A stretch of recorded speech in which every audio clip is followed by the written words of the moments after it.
गृह मंत्री उनके, बिहार के मुख्यमंत्री उनके, सत्ता प्रशासन उनके, और बीजेपी के लोग यहाँ क्या करने आ रहे थे। और उसी बात से हमारी ये आपसे कहना है कि कई मीडिया कर्मी ये पूछ रहे थे कि आप डंडे चला रहे थे। हमारा सदाकत आश्रम 1947 से स्थापित है, आप यहाँ क्या करने आए थे। हमारे तो यहाँ कोई सत्ता नहीं है कि हमारे लोग प्रदेश कांग्रेस कमेटी में मुख्यमंत्री आवास भी नहीं। हाँ, और मुख्यमंत्री आवास भी नहीं। आपको यदि तत्काल आपको प्रोटेस्ट भी करना था तो आप बैठ जाते, आराम से करते, ठीक है। अब आप चुनौती दे रहे हो सामने से, तो मैं मीडिया से इसलिए आपसे मैंने एक सांकेतिक तौर पर कहा कि भाई मीडिया सीधे हम लोगों को कटघरा में खड़ा कर रहा है। आप ये नहीं देख रहे कि इनके पास लोग आए हैं, इनके साथ उत्तेजना पैदा कर रहे हैं, और सवाल क्या कर रहे हैं कि भाई आप तो लाठी चलवा रहे हैं, आपके लोग लाठी। सवाल तो ये है सर, मीडिया वालों से क्यों नाराज़ है? भारतीय जनता पार्टी वालों से तो नाराज़ हैं, ये बात तो समझ में आती है। वो ज़बरदस्त भिड़ंत की तस्वीरें भी हमने देखी है, बात थाने तक पहुंच गई है, बीजेपी ने FIR कराया है, आप भी कराने जा रहे हैं, जो जानकारी अभी हमें लोगों से मिली है। देखिए, जहाँ तक आपकी नाराज़गी की बात है, तो नाराज़गी का हमारा व आपका संबंध लोकतंत्र में नाराज़गी का नहीं है, एक दूसरे को समझ करके शिकायतों को दूर करने की बात। हमें ये अपेक्षा रहती है कि वास्तविकता सामने आए।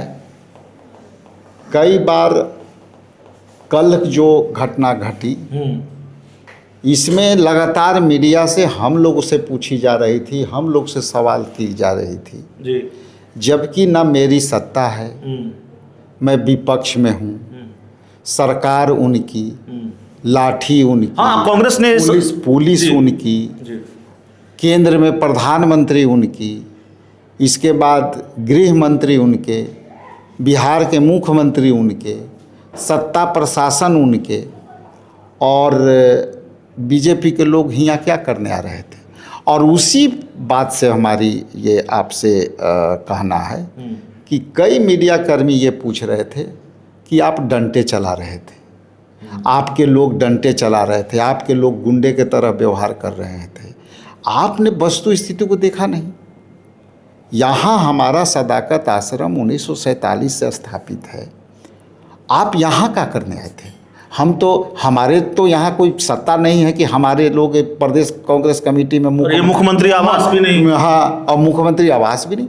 आपको यदि तत्काल आपको प्रोटेस्ट भी करना था तो आप बैठ जाते, आराम से करते, ठीक है। अब आप चुनौती दे रहे हो सामने से, तो मैं मीडिया से इसलिए आपसे मैंने एक सांकेतिक तौर पर कहा कि भाई मीडिया सीधे हम लोगों को कटघरा में खड़ा कर रहा है। आप ये नहीं देख रहे कि इनके पास लोग आए हैं, इनके साथ उत्तेजना पैदा कर रहे हैं, और सवाल क्या कर रहे हैं कि भाई आप तो लाठी चलवा रहे हैं, आपके लोग लाठी। यह भी सवाल उठाया गया कि बैरिकेडिंग की गई थी, तो फिर बीजेपी के कार्यकर्ता या बीजेपी के नेता यहाँ कैसे पहुँच गए, सदाकत आश्रम तक कैसे पहुँच गए? देखिए मनीष भाई, अमूमन ये होता है जी कि जब किसी भी तरह का प्रोटेस्ट होता है तो पुलिस बैरिकेडिंग करती है। 5-7 पुलिसकर्मी उधर से जो ढेला आ रहे थे, पत्थर आने लगे, और इधर से भी उत्साह में लोग जब कोशिश करने लगे तो पुलिस वाले ने खुद, मैंने देखा, और जब वहाँ थे तो लौट करके मैंने आकर के मना किया कि नहीं, ये हम सत्य अहिंसावाद के सिद्धांत पर चलने वाले हम लोग सत्याग्रही के रूप में हैं, हमारी तरफ से कोई भी हिंसक वारदातें नहीं होनी चाहिए। लेकिन क्रिया के ऊपर प्रतिक्रिया हुई, खास करके आप उत्तेजना पैदा करके पूरी स्टूडेंटों की लड़ाई को आप डाइवर्ट करके आप ख़त्म करना चाहते हैं। जो लोग हमारे नहीं थे उस पर भी आप आरोप लगा रहे हैं कि आप फलाने जगह आकर के गाड़ी तोड़े गए, लेकिन मेरे कई कार्यकर्ता के गाड़ी तोड़े गए। आप लोगों ने तो विजुअल नहीं दिखाया कि उनके लोगों को भी गाड़ी टूटी है। लेकिन गाड़ी किनकी टूटी है? तो उनके बीजेपी के नेता के टूटी है वो चल रही। इसीलिए मेरी आपसे चाहत, चाहे मीडिया वाले से चाहत है कि यदि गलतियां हो रही है या कोई बात है तो दोनों तरफ से होनी चाहिए। हम भूल के जाओ। क्यों, आपको क्या लगता है क्यों आए होंगे भारतीय जनता पार्टी के कई विधायक, शाहनवाज हुसैन सरीखे बड़े नेता, प्रदेश अध्यक्ष के नेतृत्व में ये सारी चीज़ें हुई, मतलब एक विरोध प्रदर्शन कह लें कांग्रेस के खिलाफ यहाँ हुआ, बाकी वो लड़ाई झगड़े में बदला या जो भी बदला, तो क्यों इतना भव्य तरीके से या इतना विशाल तरीके से पूरी फौज लेकर बीजेपी को सदाकत आश्रम क्यों आना पड़ा, जिसमें बीजेपी के दिग्गज नेता भी शामिल थे, बड़े बड़े माने कई विधायक शामिल थे? देखिए, क्यों आए ये वो बताएंगे जी। यहाँ किस लिए आए थे, तो हम लोग ये महसूस कर रहे हैं कि हम लोगों को, कांग्रेसी कार्यकर्ताओं को राहुल गांधी जी के बब्बर सिर को डराने आए थे। क्योंकि राहुल गांधी गए थे प्रधानमंत्री भाई आवास में नहीं ना घुसे थे जी। एक दायरा है प्रधानमंत्री का आवास का, तो उस दायरे के अंदर ही थे ना जी। कोई वहाँ लाठी लेके गया था? राहुल जी के जो प्रधानमंत्री आवास के बाहर भी नहीं, वे बहुत दूर था, लगभग 500 मीटर हट करके था। वहाँ कोई झंडा कांग्रेस के था क्या? वहाँ पर कोई डंडा लेके गए थे? कोई क्या जो है उत्तेजक जो है नारे लग रहे थे? कुछ हो रहा था? तो राहुल गांधी ने, तो मैं ये कह रहा हूँ कि दोनों को एक तरह नहीं तोड़ सकते। यहाँ के हमले सुनियोजित थी, जो प्रदेश कांग्रेस कमेटी और यहाँ किसी को पता नहीं था। अमूमन जो हमारे कार्यकर्ता नेता आश्रम में विजिटर जो होते हैं रेगुलर, वही लोग थे। आज भी आप आए होंगे तो रेगुलर विजिटर बैठ करके नॉर्मली बात कर रहे हैं। अब ऐसे में कोई अचानक प्लानिंग करके आए और उसमें भी वो कह रहे हैं कि हम अनुमति लेके आए हैं, तो बताइए मनीष बाबू, हमको आंदोलन करना है तो आप अनुमति नहीं देते हो। आपके कार्यकर्ता घायल हो गए हैं, पटना छात्र संघ के पूर्व अध्यक्ष मनीष कुमार, इसलिए आप अभिषेक मिश्रा को बार बार मनीष कुमार कह रहे हैं। अपने कार्यकर्ता के लिए बड़ा दर्द है आपको। नहीं, ये सुधार किया उसके लिए बहुत अच्छा। लेकिन ये जान लीजिए, हम लोग के ट्रीटमेंट में भी सीधे रेफर, आप नब्ज भी नहीं धर रहे हो, सीधे रेफर कर रहे हो। रेफर करने के बाद खुद मैं 11 बजे रात तक पड़ा रहा पीएमसीएच में। लेकिन सर, तो बीजेपी के लोगों के भी फूटे, तो जाहिर तौर पर आप तो सवाल है कि पत्थर पहचाने की थोड़े कि किन पर गिर रहा है। खूब चल रहा था, हमने देखा झंडा टकरा रहा था। झंडा हमारे पास तो मतलब हम लोग तो एकदम निहत्थे थे।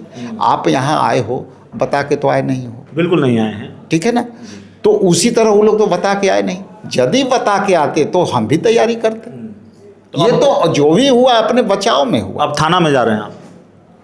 देखिए, ये कानून का अपना एक रास्ता है और हर व्यक्ति उस रास्ते से बंधा हुआ है। कानून के रास्ता में सबको विश्वास रखना चाहिए।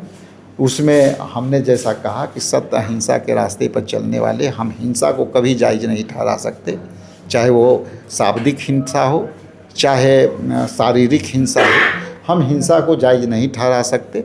इसलिए मैं स्पष्ट कर दूं कि मैं कभी भी हिंसक प्रवृत्ति के, ना हमारे पार्टी का नेचर रहा है, ना हमारे नेता राहुल गांधी जी का देखें उनके साथ कितना बढ़ता हुई, लेकिन देखिए कभी नहीं विचलित हुआ।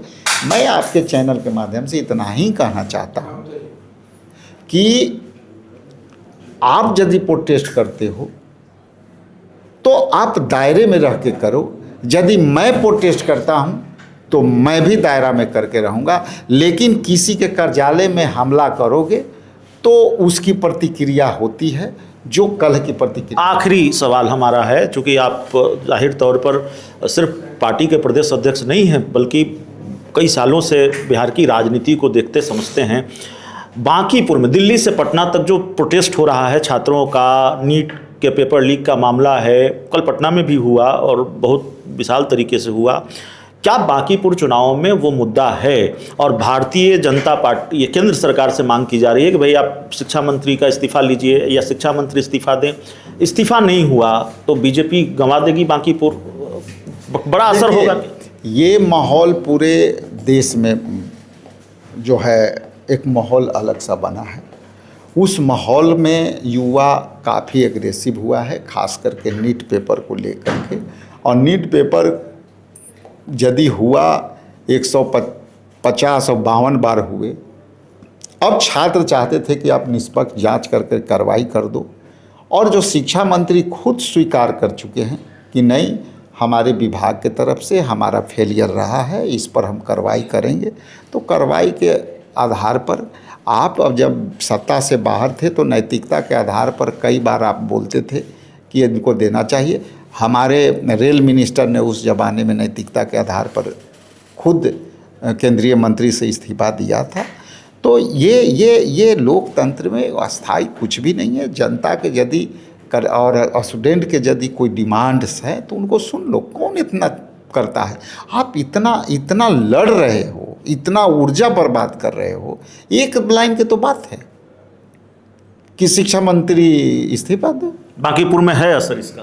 देखिए, बांकीपुर में इसका असर दिखेगा आने वाला समय में, चूँकि युवा काफ़ी उग्र है।